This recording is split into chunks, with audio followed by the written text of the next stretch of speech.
আসসালামু আলাইকুম। ধন্যবাদ সবাইকে। আমি ফিজিক্স টু, যেটা সাবজেক্ট কোড হচ্ছে 65922, এই বিষয় নিয়ে আজকে ফাইনাল একটি সাজেশন দেওয়ার জন্য উপস্থিত হয়েছি। আসলে করোনার কারণে যে পরিমাণ ক্লাস হওয়ার কথা ছিল তার হয়তো 1%ও হয় নাই বলেই আমার মনে হয়। প্রথম দিকে 2-3টি ক্লাস জাস্ট হয়েছে। এই জন্য তোমরা আসলে যথেষ্ট ক্ষতিগ্রস্ত হয়েছো। আমরাও মানসিক দিক থেকে আসলে যথেষ্ট সন্তুষ্ট না যে তোমাদের পরীক্ষা নেব। তারপরেও আসলে আহ, সময়ের পরিপ্রেক্ষিতে পরীক্ষা নিতে বাধ্য। তো যাক, ওসব আলোচনা বাদ দিয়ে আমি এখন সরাসরি ফিজিক্স টু এর কিছু গুরুত্বপূর্ণ সাজেশন দেওয়ার জন্য উপস্থিত হয়েছি। প্রথমেই আমি চ্যাপ্টার 1, যেটা তোমরা হক প্রকাশনের বইটি কাছে নাও। তো চ্যাপ্টার 1-এ যা দেওয়া রয়েছে, এখানে মূলত থার্মোমিটার ও তাপ ধারকত্ব বিষয় সম্পর্কিত আলাপ আলোচনা রয়েছে।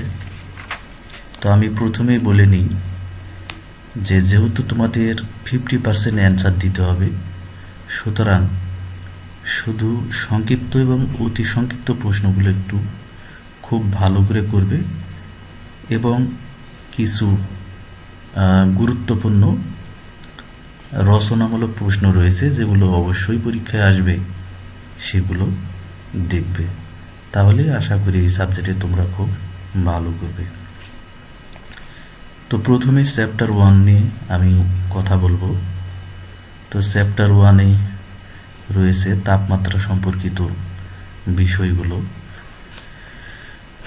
তো এখানে বিভিন্ন ধরনের তাপের সম্পর্ক, যেমন তাপমাত্রা বিভিন্ন স্কেলের পরিবর্তন, সেলসিয়াস, ফারেনহাইট, কেলভিন, এই সব যে স্কেল রয়েছে, র্যাঙ্কিং স্কেল, এইসব স্কেল সম্পর্কিত এই চ্যাপ্টারে আলাপ আলোচনা রয়েছে। তো এখানে সংক্ষিপ্ত, অতি সংক্ষিপ্ত গুরুত্বপূর্ণ কিছু প্রশ্ন রয়েছে। প্রথমে অতি সংক্ষিপ্ত কিছু প্রশ্নের কথা বলবো। যেখানে সাল চিহ্নিত যেগুলো প্রশ্ন রয়েছে সেগুলো খুব ভালো করে করলেই আশা করি মোটামুটি তোমরা কমন পাবে। তো এখানে অতি সংক্ষিপ্ত প্রশ্নের মধ্যে পরম শূন্য তাপমাত্রা বলতে কি বোঝায়, যেটি প্রায় পরীক্ষায় আসে। তারপর এখানে তাপমাত্রা বিভিন্ন স্কেলের মধ্যে সম্পর্ক, যেটা C/5 ইকুয়াল টু হচ্ছে F বিয়োগ 32/9, K বিয়োগ 273/5, এরকম একটা মানে সেলসিয়াস, ফারেনহাইট, কেলভিন, রোমার এবং র্যাঙ্কিং স্কেলের মধ্যে যে সম্পর্ক আছে সেটি এখানে দেখাতে হবে। এবং এখানে চরম থার্মোমিটার, পানির ত্রৈধবিন্দু কী, তারপর এখানে আপেক্ষিক তাপ কাকে বলে, পানির আপেক্ষিক তাপ 4200 joule per kg per kelvin বলতে কি বোঝায়, বরফ গলনের সুপ্ত তাপ 80 ক্যালোরি পার গ্রাম বলতে কি বোঝায়, লীন তাপ বা সুপ্ত তাপ কি, 1 ক্যালোরি তাপ বলতে কি বোঝায়। এই হচ্ছে মোটামুটি অতি সংক্ষিপ্ত প্রশ্ন। আর সংক্ষিপ্ত হিসেবে এখানে যেগুলো রয়েছে, যেমন আমি অলরেডি এখানে একটি ক্লাসে দেখিয়েছি, তাপ এবং তাপমাত্রা মধ্যে পার্থক্য কি এই সম্পর্কিত। তারপর থার্মোমিটারের পারদ ব্যবহারের সুবিধাগুলো কি। তারপর এখানে অতি সংক্ষিপ্তর মতো তাপমাত্রা বিভিন্ন স্কেলের মধ্যে সম্পর্ক,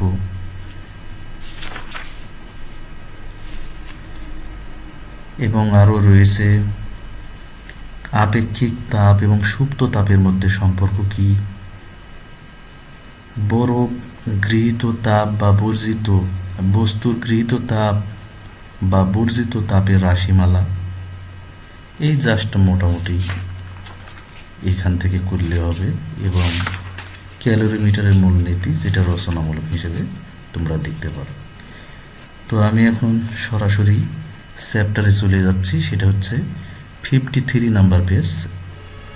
তো এখানে একটি পারদ থার্মোমিটারের ঊর্ধ্ব স্থিরাঙ্ক এবং নিম্ন স্থিরাঙ্ক নির্ণয়ের কৌশল কী, এবং মিশ্রণ পদ্ধতিতে কঠিন পদার্থের আপেক্ষিক তাপ নির্ণয়ের পদ্ধতি, অথবা বলা হয় ক্যালোরিমিটারের সাহায্যে একটি কঠিন পদার্থের আপেক্ষিক তাপ কিভাবে নির্ণয় করা যায় সেই বিষয়টি। এবং আরেকটি প্রশ্ন রয়েছে, সেটি যে মিশ্রণ পদ্ধতিতে বরফ গলনের সুপ্ত তাপ নির্ণয় করো। এই যে দুইটি প্রশ্ন রয়েছে, একটি হচ্ছে কঠিন পদার্থের আপেক্ষিক তাপ ক্যালোরিমিটারের সাহায্যে যেটা, এবং আরেকটি হচ্ছে বরফ গলনের সুপ্ত তাপ নির্ণয়। এই দুটির মধ্যে একটি রচনামূলক প্রশ্ন প্রায় পরীক্ষায় আসে, তো একটু অবশ্যই ভালোভাবে দেখবে। তারপরে এখানে একটি পারদ থার্মোমিটারের গঠন, কার্যাবলী এই সম্পর্কিত চাইলে দেখতে পারো, যেটি সংক্ষিপ্ত হিসাবেই বেশি পরীক্ষায় আসে। তো এই হচ্ছে প্রথম অধ্যায়ের আলাপ আলোচনা, এবং এখানে উদাহরণে কিছু অঙ্ক রয়েছে, এই অঙ্কগুলো অবশ্যই দেখতে হবে। সেটা হচ্ছে যে, যেমন একটা কমন প্রশ্ন রয়েছে যে কোন তাপমাত্রায়, এখানে 25 নাম্বার পেজে দেওয়া আছে যেটা, যে কোন তাপমাত্রা সেলসিয়াস ফারেনহাইট উভয় স্কেলে একই পাঠ দেয়। তো এরকম অবশ্য একটি ভিডিও রয়েছে, এখানে অবশ্য অ্যাড করা নেই, তো আমি ডিসক্রিপশন বক্সে অ্যাড করে দিব। সেটা হচ্ছে যে কোন তাপমাত্রায় সেলসিয়াস ফারেনহাইট স্কেল একই মান দেয়, এখানে দেখতে পাচ্ছ। সেটা হচ্ছে একটু দেখবা এই রিলেটেড, জাস্ট তাপমাত্রার রূপান্তরগুলো। তো চলো আমরা এখন চ্যাপ্টার 2 নম্বরে যাই। তো 2 নম্বর চ্যাপ্টারে পদার্থের উপর তাপের প্রভাব এই সম্পর্কিত আলাপ আলোচনা রয়েছে। তো আমরা সরাসরি অনুশীলনীতে চলে যাব। এখানে সংক্ষিপ্ত, অতি সংক্ষিপ্ত দেখলে পাবো। তো প্রথমে আমি অতি সংক্ষিপ্ত বিষয়ে আলাপ আলোচনা করছি, 70 নম্বর পেজে দেওয়া রয়েছে। তো এখানে দেখতে পাচ্ছ যে থার্মোস্ট্যাট বলতে কি বোঝো, 1 নম্বর গুরুত্বপূর্ণ, তার চেয়ে সবচেয়ে গুরুত্বপূর্ণ প্রায় পরীক্ষায় আসে যে লোহার দৈর্ঘ্য প্রতিসরণাঙ্ক alpha equal to 0.00012 per degree Kelvin বলতে কি বোঝায়। হ্যাঁ, দৈর্ঘ্য প্রসারণাঙ্ক বা প্রসারণ গুণাঙ্ক বলতে কি বোঝো, এই রিলেটেড।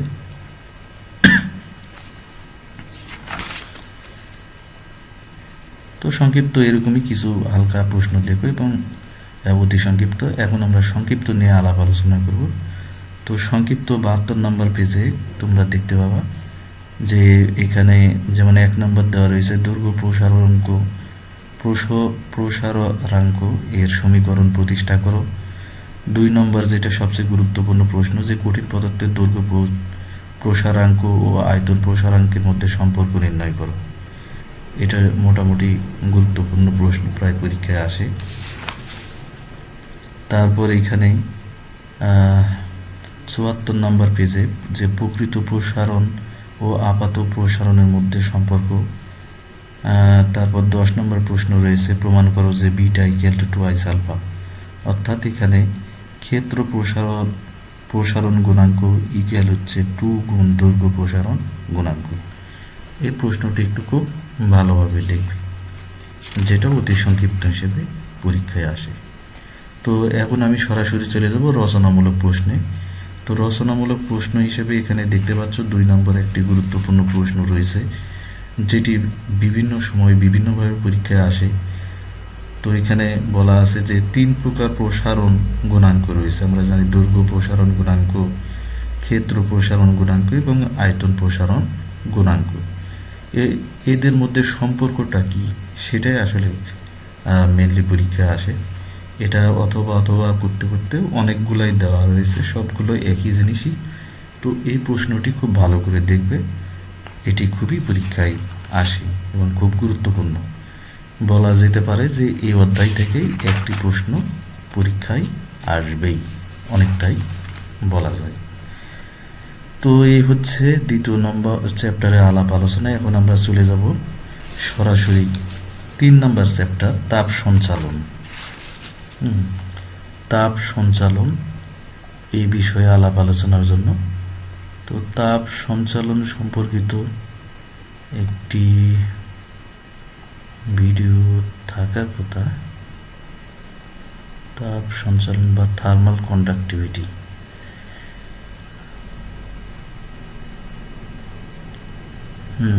এই যে তাপ সঞ্চালন দেওয়া রয়েছে। তো তাপ সঞ্চালন এখানে রচনামূলক একটা প্রশ্ন রয়েছে যে তাপ পরিবাহিতা বলতে কি বোঝায়, এবং তাপ পরিবাহিতার গাণিতিক প্রকার যেটা, এটি পরীক্ষায় বলা যেতে পারে যে আসবেই। হ্যাঁ, এটি পরীক্ষায় আসবেই। এবং যে এটা, হ্যাঁ, এই যে এখানে দেখতে পাচ্ছ যে থার্মাল কন্ডাক্টিভিটি বা তাপ পরিবাহিতা, এই প্রশ্ন পরীক্ষায় আসবেই। অবশ্যই এটি খুব ভালো করে করবে রচনামূলক প্রশ্ন হিসেবে। রচনামূলক প্রশ্ন হিসেবে এখান থেকে আর তেমন প্রয়োজন নাই। তো এখানে তোমার স্টিফেনের সূত্র, ভিনের সূত্র যেগুলা, সেগুলা মূলত সংক্ষিপ্ত হিসেবেই পরীক্ষায় আসে। তো এখন আমি সরাসরি অতি সংক্ষিপ্ততে চলে যাব। এখানে অতি সংক্ষিপ্ত 90 নম্বর পেজে তোমরা দেখতে পাচ্ছ তাপ পরিবহন গুণাঙ্কের সংজ্ঞা লেখো। তাপ পরিবাহিতা 6 নম্বর প্রশ্ন, তাপ পরিবাহিতা বলতে কি বুঝো। হ্যাঁ, এই টাইপ প্রশ্নগুলো একটু দেখবে, যার সাল চিহ্নিত। তারপর এখানে স্টিফেনের বোলজম্যান সূত্র লেখো, জাস্ট এইগুলা। আর সংক্ষিপ্ত প্রশ্ন হিসাবে যে পরিবহন পরিচালন এবং বিকিরণের মধ্যে পার্থক্য দেখাও। তারপর এখানে সবুজ ঘর বা গ্রিন হাউস বলতে কি বুঝো। এই হচ্ছে এই চ্যাপ্টারের আলাপ আলোচনা। তো আমরা এখন চলে যাব চ্যাপ্টার 4 নম্বরে।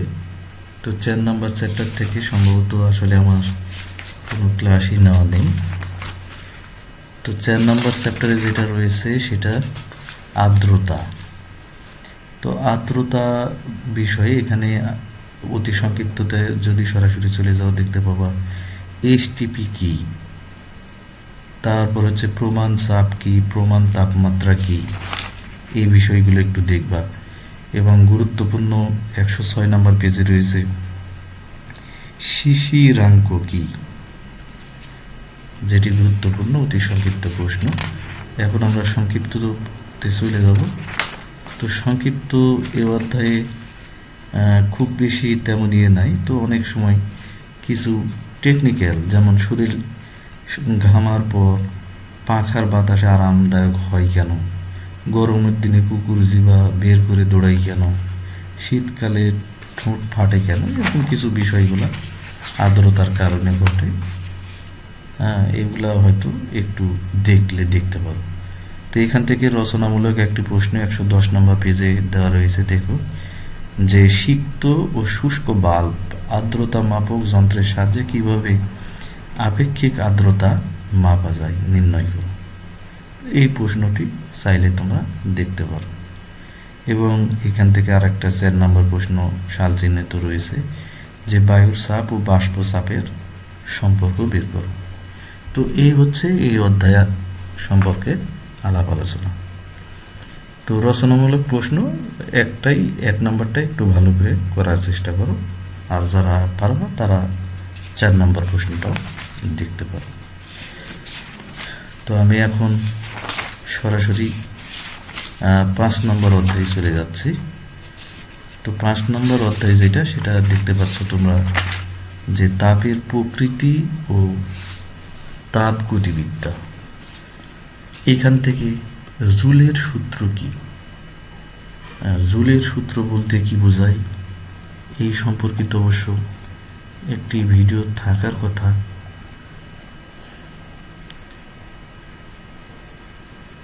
জুলের সূত্র যাক রয়েছে, আমি হয়তো এই মুহূর্তে খুঁজে পাচ্ছি না, বা এর সাথে অ্যাড করা আছে কিনা বুঝতেছি না।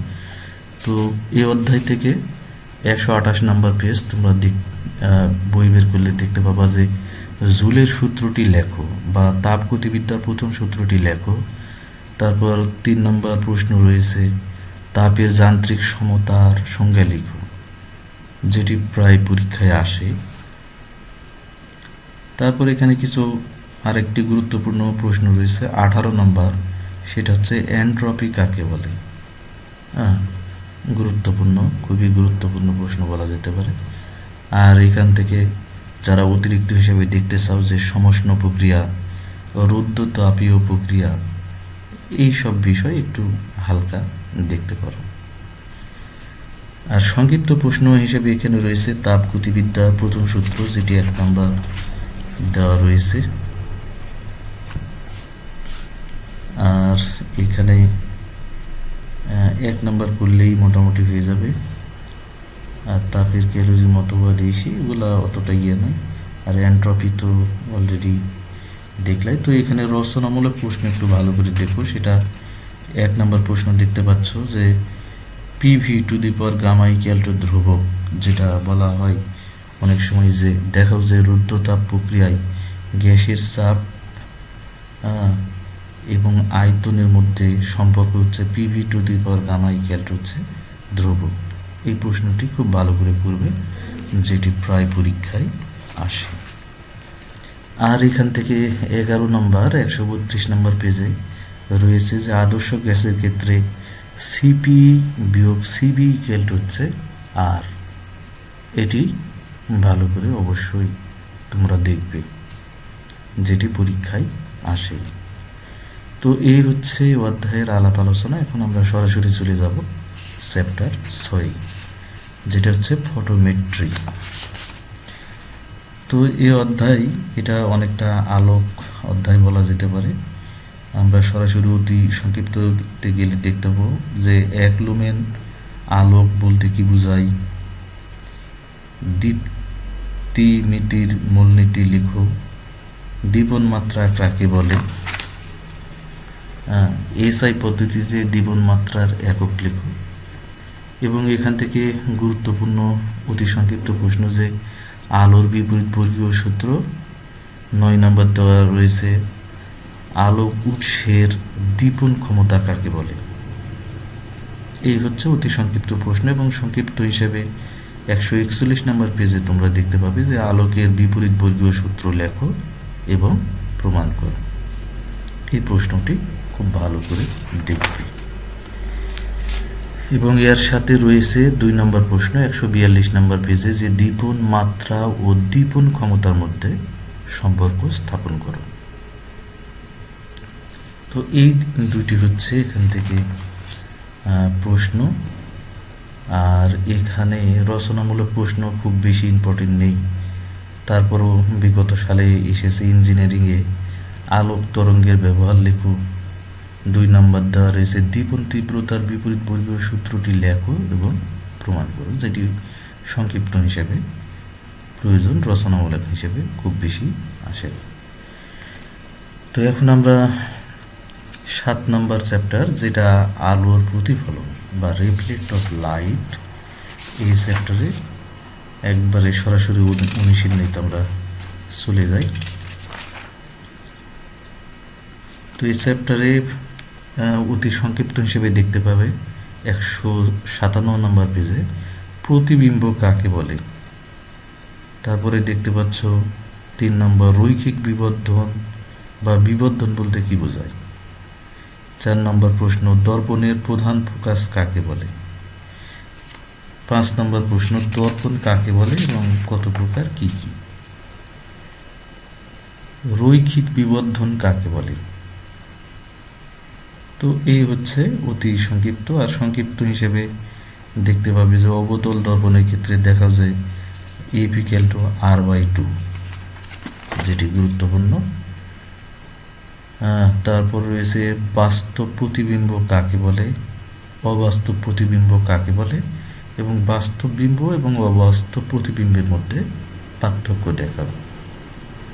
আলোক প্রতিফলনের সূত্র বর্ণনা করো, চাইলে এটিও দেখতে পারো।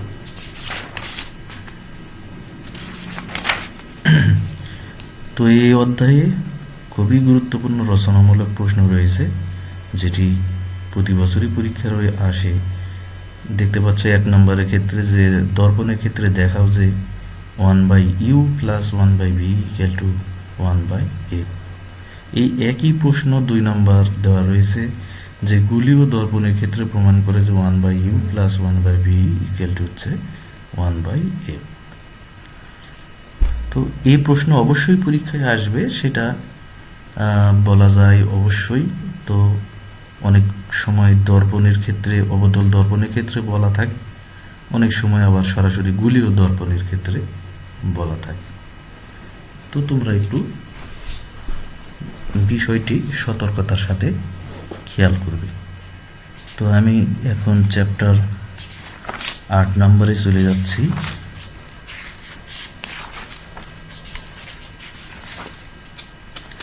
তো চ্যাপ্টার 8 নম্বর, সেটা হচ্ছে আলোর প্রতিসরণ। তা আলোর প্রতিসরণ এই চ্যাপ্টারে অতি সংক্ষিপ্ত হিসেবে আলোর প্রতিসরণ কাকে বলে, তারপর খুবই গুরুত্বপূর্ণ একটা প্রশ্ন পরীক্ষায় আসেই, সংকট কোণ কাকে বলে। 5 নম্বর আছে স্নেলের সূত্রটি লেখো। 7 নম্বর 7 তো না 10 নম্বর আছে যে পূর্ণ অভ্যন্তরীণ প্রতিফলন কাকে বলে।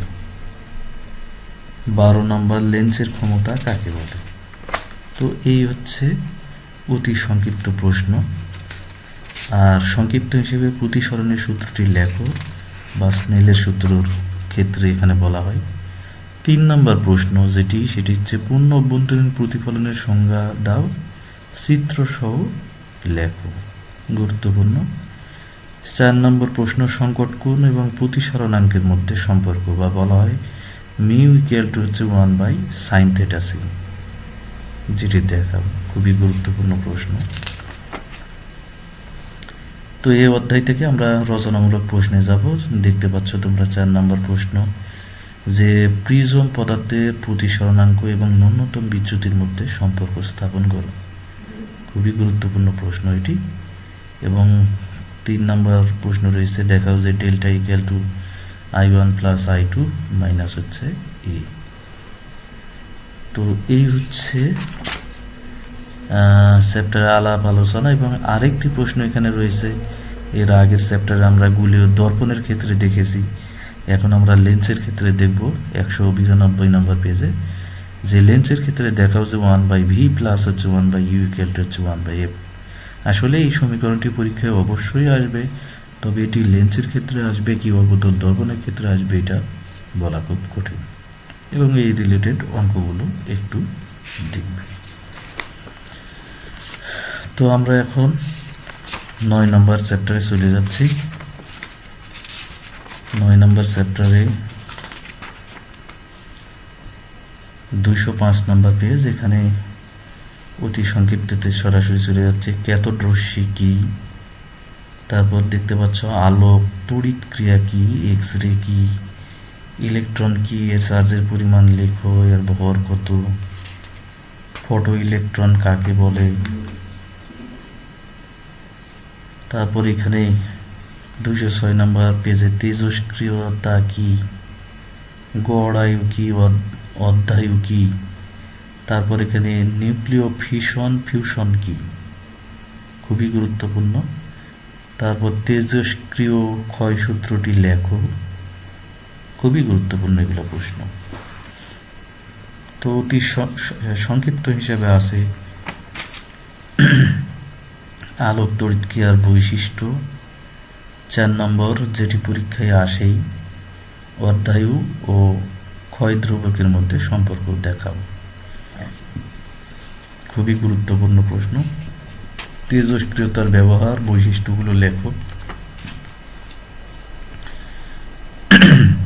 তো এই হচ্ছে সংক্ষিপ্ত প্রশ্ন। আর এখানে রচনামূলক প্রশ্ন হিসেবে দেখতে পাচ্ছ 2 নম্বর যেমন রয়েছে আইনস্টাইনের আলোক তড়িৎ সমীকরণটি প্রতিপাদন করো। 8 নম্বর রয়েছে তেজস্ক্রিয় ক্ষয় সূত্র প্রতিপাদন করো। 9 নম্বর উদাহরণসহ নিউক্লিয় ফিউশনের ক্রিয়া ব্যাখ্যা করো। এগুলো প্রশ্ন সংক্ষিপ্ত হিসেবেও দেয়, আবার অনেক সময় রচনামূলক হিসেবেও দিতে পারে। এরপর আমি চলে যাচ্ছি আপেক্ষিক তত্ত্ব, 10 নম্বর চ্যাপ্টার। তো এই চ্যাপ্টারে আপেক্ষিকতা কাকে বলে অতি সংক্ষিপ্ত হিসেবে আমরা দেখব। আপেক্ষিকতার তত্ত্ব কি কি, আইনস্টাইনের ভর শক্তি সম্পর্ক নির্ণয় করো, জড় প্রসঙ্গ কাঠামো কাকে বলে, শূন্য মাধ্যমে আলোর বেগ কত। আর এখানে সংক্ষিপ্ত প্রশ্ন হিসেবে রয়েছে আপেক্ষিকতার বিশেষ তত্ত্বের স্বীকার্যসমূহ লিখো। মানে আইনস্টাইনের আপেক্ষিকতার তত্ত্বের বিশেষ স্বীকার্য দুটি কি সেটা লিখতে বলতেছে। এই অধ্যায় থেকে একটি রচনামূলক প্রশ্ন বলা যেতে পারে, অবশ্যই আসে। সেটি হচ্ছে আইনস্টাইনের সূত্র ক্ষেত্রে সেটা E= হচ্ছে mc²। রচনামূলক 1 নম্বর প্রশ্ন দেখতে পাচ্ছ, আইনস্টাইনের ভর শক্তি সম্পর্কিত সূত্র হচ্ছে E= হচ্ছে mc², যেটি খুবই গুরুত্বপূর্ণ এবং গুরুত্ব সহকারে অবশ্যই তোমরা দেখবে। তো আমি অনেক অধ্যায়ের ম্যাথমেটিক্যাল বিষয়গুলো খুব বেশি আলাপ আলোচনা করিনি। তো তোমরা অবশ্যই সমাধানকৃত কিছু সমস্যাবলী রয়েছে প্রত্যেকটা অধ্যায়, সে অধ্যায়গুলো অবশ্য একটু ভালো করে দেখবে, কারণ ম্যাথ পরীক্ষায় আসে, এটা অ্যাভয়েড করার কিছু নেই। তবে ফিজিক্সের কিছু বিষয় একটু বলি, যেখানে অনেক বেশি প্রশ্ন করাও খুব মুশকিল, কারণ অনেক ক্ষেত্রে বেশি প্রশ্ন করেও পরীক্ষার হলে যে কোনো প্রশ্নেরই সমাধান করা যায় না। এই জন্য অবশ্যই গুরুত্ব সহকারে যে প্রশ্নটি করবে অবশ্যই সেটি খুব ভালো করে করবে। তো প্রত্যেকটা অধ্যায়ে তোমরা দেখতে পাবে যে 1-2টি রচনামূলক প্রশ্ন রয়েছে, যেটা খুবই গুরুত্বপূর্ণ, পরীক্ষায় আসে। তো আমি যদি নিজেও বলি অথবা তোমরা নিজেও যদি দেখো, তোমরাও আসলে আমার চেয়ে যে কম বুঝবা তা না। তো আশা করি আমার এই সংক্ষিপ্ত সাজেশন সম্পর্কিত সংক্ষিপ্ত আলাপ আলোচনা তোমাদের ভালো লেগেছে এবং তোমাদের পরীক্ষার জন্য ফলপ্রসূ হবে বলে মনে করি। তো পরীক্ষায় যদি তোমাদের এই সংক্ষিপ্ত আলাপ আলোচনা কোনো কাজে দেয়, তাহলে আমি অবশ্যই নিজকে গর্বিত মনে করব।